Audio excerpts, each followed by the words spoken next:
Hi, it's time for another part of your bedtime story, and Winston wants to say hello again. So, this is Winston saying good evening to you. Percy, do you want to also say good night? He's just rolling on the ground, waiting for a tummy rub. Okay, you have to get down if I'm going to tummy rub this guy. Oh, here's Percy. Oh my goodness. Hello. Hello. Hello. Oh, this guy. This guy. Yeah. Uh huh. Yeah. Okay. Can you stop giving me smelly kisses? Okay. Go on. Ah! Dog attack! Dog attack! Ah! I'm being attacked by dogs. Okay. That got rid of them. All right. Here we are. Part two. Late evening, Tuesday, April 17th, 1906, deep beneath San Francisco. Mr. Travis is wrong. The earth is not solid. Deep in the center of the earth, it is very hot. It is so hot that even rock melts. To us, the land and ocean seem huge, but they are only the surface of our world. Compared to the earth's core, the surface is very thin. It floats on a hot core like a pie crust. The surface itself is broken into pieces called plates. Each bit of land and sea is on some plate. Tall mountains and deep sea floors, people, animals, fish, and forests are all on top of these plates. San Francisco is on the edge of the North American plate. Next to it is the Pacific plate, which holds the Pacific Ocean. The Pacific plate moves 2 inches to the northwest every year. That seems slow to us. Your fingernails grow that much in 12 months. The two plates shove each other like two wrestlers. The place where they meet is called the San Andreas Fault. It stretches for 650 miles from the southwest to the northeast and reaches 10 miles wide in some places. Many other smaller cracks branch from it like twigs from a tree. The two plates bump and grind against each other all the time. Usually no one feels it, but sometimes they shove very hard. We call those earthquakes. Over the years, the earth has moved many times under San Francisco, but it has been 38 years since the last strong earthquake. People have forgotten how bad they can be, but they will soon remember. Midnight, Wednesday, April 18th, 1906, Chinatown. Chin and Henry are supposed to sleep. Instead, they read by the light of the street lamps. They are still reading when Henry's parents come home. Mr. Travis has managed to lose yet another umbrella. Mrs. Travis gives Chin a piece of candy before he leaves the house. Don't let Mr. Travis know I gave this to you, she says with a wink, or he'll turn the house upside down to find my secret hoard. Ah Sing and Chin leave the Travis house. As they wait for the cable car, Chin eats Mrs. Travis's candy. He thinks about his own mother. Do you think Mother misses us? He asks his father. Every day, his father says. Chin will have to spend most of his life here like his father. Will Chin forget his mother after a while? Do you miss Mother? He asks his father. Every day, his father says. It seems like forever before the cable car comes. Chin can feel the book hidden under his shirt. He can't wait to get back to it. When he reads, he forgets his boredom. He forgets his loneliness. When the cable car finally arrives, sleepy Chinese climb down. Like Ah Sing and Chin, they work in the houses. They also live in them, but tonight on their night off they have gone into Chinatown. Ah Sing and Chin would have stayed with the Travises too, but Ah Sing insists that they live in Chinatown. He doesn't want Chin to forget that he's Chinese. Their fellow houseboys fuss over Chin. He reminds them of the children they left behind in China. He usually welcomes the attention. Tonight, though, he is impatient. He wants to read more of his new book. He climbs quickly onto the cable car. The crew greets him. They are friends with their Chinese passengers. They even wear silver pins of a dragon. The jewelry is a gift from the houseboys. The car lurches forward. The cable rattles and hums in its bed beneath the rails. Like a long metal snake, it wriggles along the track. The grip man hooks the cable car onto it.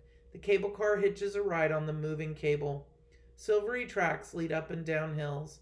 On the crest, Chin sees San Francisco spread out before them. Street lamps glitter like jewels.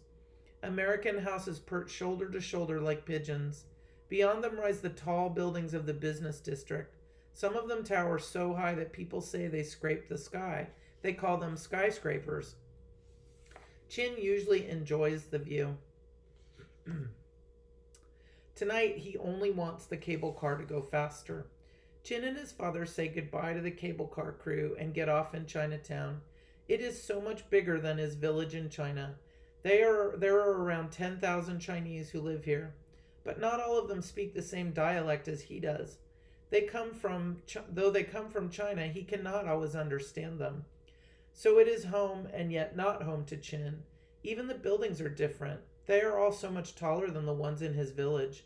Some are 3 or even 4 stories high. A few look like the Chinese ones Chin saw in Hong Kong before he got on the ship to come here. Most are American buildings. They look so plain compared to the ones at home.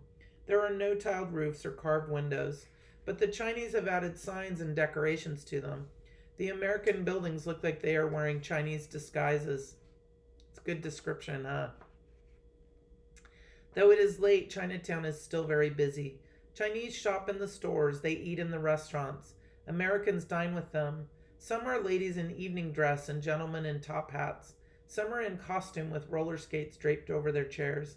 They have been to the carnival. Chin can't wait to get back to their room, but his father drags him all over Chinatown on dull errands. He picks up a couple of Chinese newspapers. Then he buys a bag of apples for the Travises. Mrs. Travis hopes she can get Mr. Travis to eat them instead of cake. Chin has doubts about that. Everywhere they go, Ah Sing bumps into friends. He always stops to chat. Chin follows his father impatiently. Finally, they return to their tenement. As they pass the little temple, their neighbor Ah Quan comes out. He dodges around a wagon and crosses to meet them. Chin groans silently. Ah Quan means another delay. Worse, he always stinks of blood from his work in the butcher shop. Many people avoid him because of that. He goes to the temple every night. He says that he needs all of the help he can get. Next to the priests, he prays more than anyone in Chinatown. Tonight, though, he has been asking heaven to keep the earth dragon quiet. The animals in his shop have been frightened. If I were a chicken and I saw your knife, I'd be scared too, Ah Sing says. But not this way. They're terrified, Ah Quan says. At home, animals know when there's going to be an earthquake. He scratches his head. I can't blame the earth dragon if he gets upset. There are all these people stomping on his ceiling. He begins to tiptoe. The earth dragon has shaken the city before, Ah Sing laughs. We're still holding on to his back. Like fleas on a dog, Ah Quan grins nervously. But what if he gets really mad? Ah Sing does not take Ah Quan's fears seriously. He slaps his friend on the back. We've been through lots of earthquakes here. If you're still alive, you pick up and you go on. Chin thinks about Henry's dog Sawyer. Silently, he asks the earth dragon to keep his temper. Together with Ah Quan, they climbed the tenement stairs. When Chin had first seen the tenement, he had thought it was a hollow hill full of caves. It did not seem very Chinese either.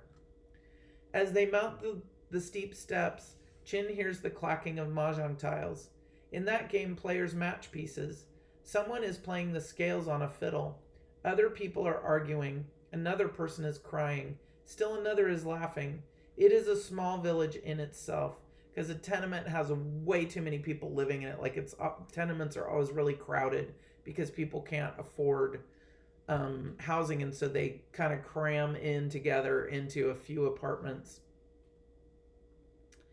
Sometimes Chin wishes they didn't live on the top floor. It is a very tiring walk up the 3 flights after a long day.